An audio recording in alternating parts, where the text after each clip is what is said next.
I'm Debbie, and welcome to Bible Study. Today we are in chapter 4 in the book of Proverbs. And today's reading is going to be about a father's instruction to his son and how to gain wisdom.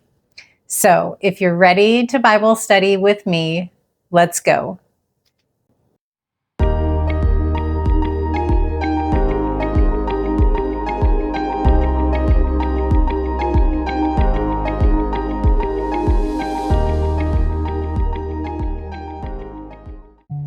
Dear Heavenly Father, we come to you with thanksgiving, and we ask that you give us knowledge, understanding, and wisdom as we study your word together today.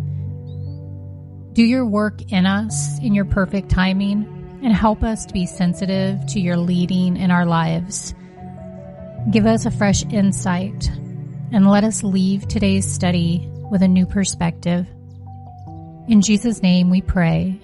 Amen. Chapter 4. Verse 1, Listen, my sons, to a father's instruction. Pay attention and gain understanding. I give you sound learning, so do not forsake my teaching. For I too was a son to my father, still tender and cherished by my mother. Then he taught me, and he said to me, Take hold of my words with all your heart. Keep my commands, and you will live. One of the greatest responsibility of parents is to encourage their children to become wise. Here, Solomon tells how his father David encouraged him to seek wisdom when he was young. You can read about it in 1 Kings and 1 Chronicles. I will put the scripture on the screen. This encouragement may have prompted Solomon to ask God for wisdom above everything else. That's 1 Kings chapter 3, verse 9. Wisdom can be passed on from parents and grandparents to children, from generation to generation. Ultimately, of course, all wisdom comes from God. Parents can only urge their children to turn to Him. If your parents never taught you in this way, God's Word can function as a loving and compassionate parent to you. You can learn from the scriptures and then create a legacy of wisdom as you teach the next generation. Verse 5, Get wisdom, get understanding. Do not forget my words or turn away from them. Do not forsake wisdom, and she will protect you. Love her, and she will watch over you. The beginning of wisdom is this: get wisdom, though it cost all you have. Get understanding. If you want wisdom, you must decide to pursue it. This will take resolve, a determination not to abandon the effort once you begin, no matter how difficult the journey may become. This isn't a once-in-a-lifetime step, but a daily process of choosing between two paths, that of the wicked and that of the righteous. Nothing else is more important or more valuable. David taught Solomon as a young boy that seeking God's wisdom was the most important choice he could make. Solomon learned the lesson well, at least initially. When God appeared to Solomon and promised to grant any request, Solomon chose wisdom above all else. We also should make God's wisdom our first choice. We don't have to wait for God to reveal Himself. He has done that in Jesus and in the Bible. We can boldly ask Him for wisdom today through prayer. James chapter 1 verse 5 assures us that God will grant this request.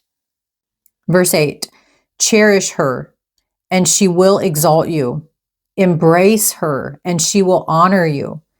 She will give you a garland to grace your head and present you with a glorious crown.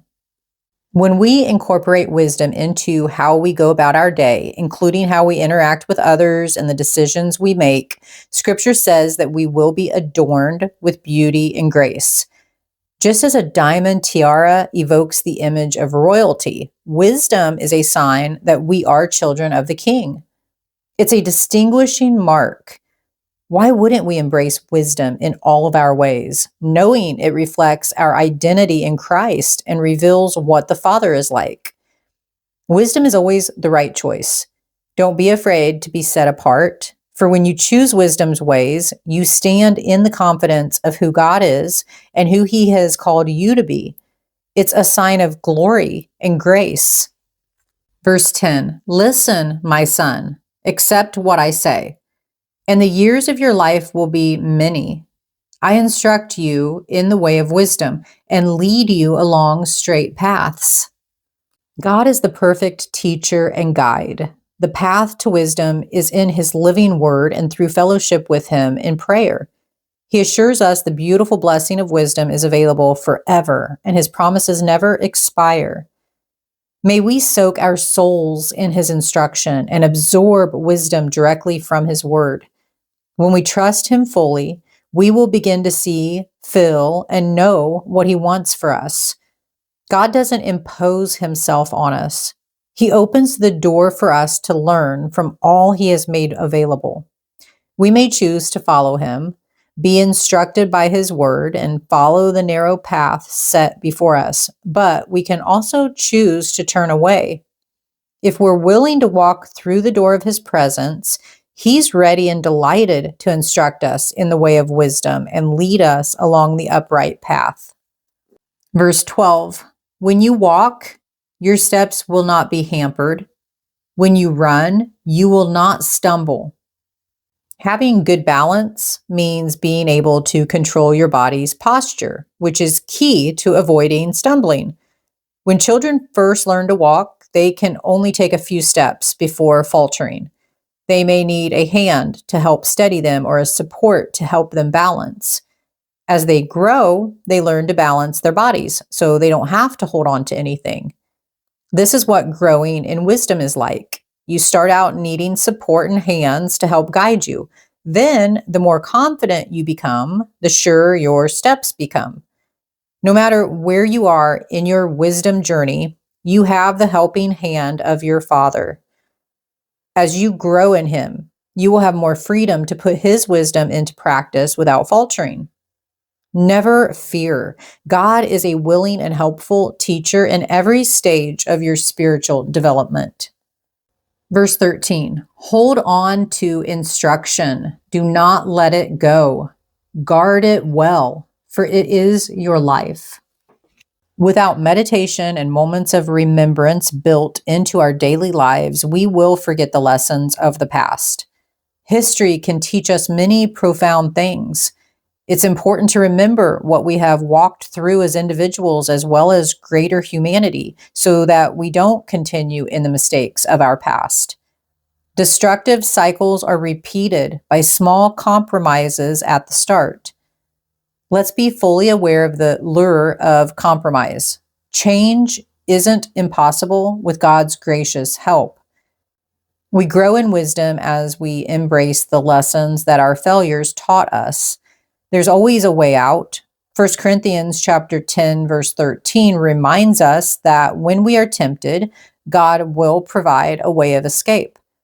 One way to get away is to consider the consequences of the temptation. Put the wisdom that you have already gained in life to work. Verse 14, do not set foot on the path of the wicked or walk in the way of evildoers. Avoid it. Do not travel on it. Turn from it and go on your way.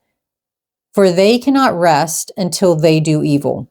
They are robbed of sleep till they make someone stumble.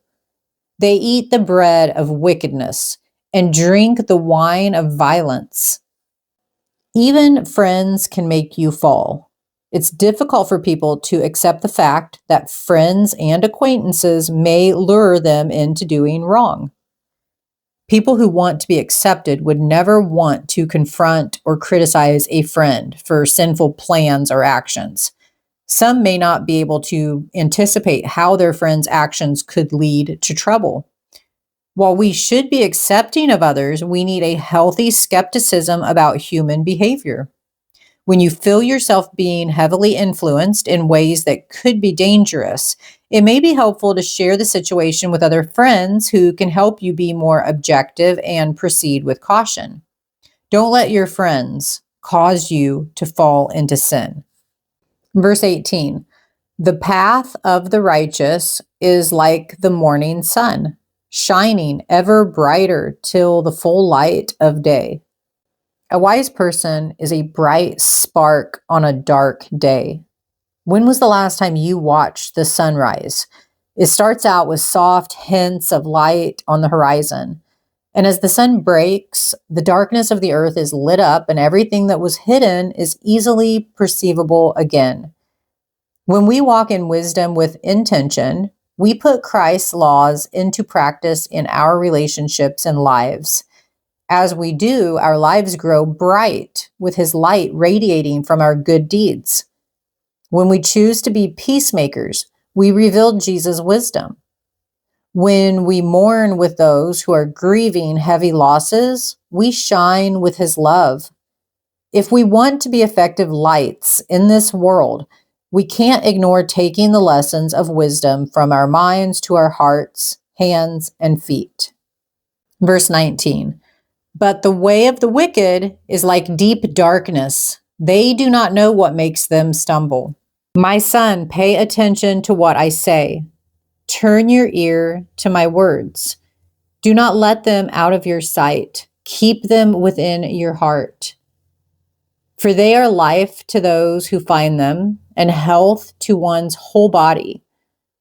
Above all else, guard your heart, for everything you do flows from it. We must be careful what we invite into our hearts. We can't hide the contents of our hearts for long because words and actions flow out of them. As children of God, we're called to live intentionally. God has a purpose for us, and when we allow ungodly influences into our hearts, they distort our purpose and cloud our judgment. Let's take time to tend our hearts and be filled with God's love, joy, and generosity. These are attributes fitting for children of God.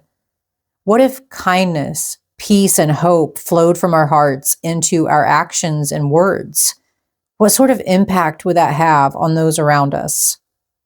Verse 24, keep your mouth free of perversity. Keep corrupt talk far from your lips. Let your eyes look straight ahead. Fix your gaze directly before you.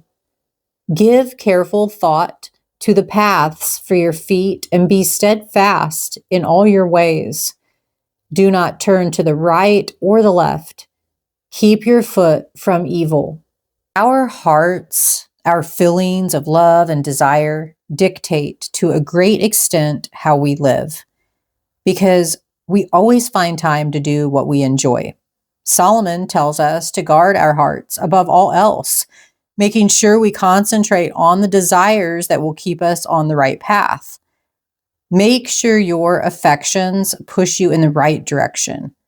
Put boundaries on your desires. Don't go after everything you see. Look straight ahead. Keep your eyes fixed on your goal, and don't get sidetracked on detours that lead to sin. If you enjoyed today's Bible reading, please hit the like button, subscribe if you haven't, and click on the next video. We will continue into chapter 5 in the book of Proverbs.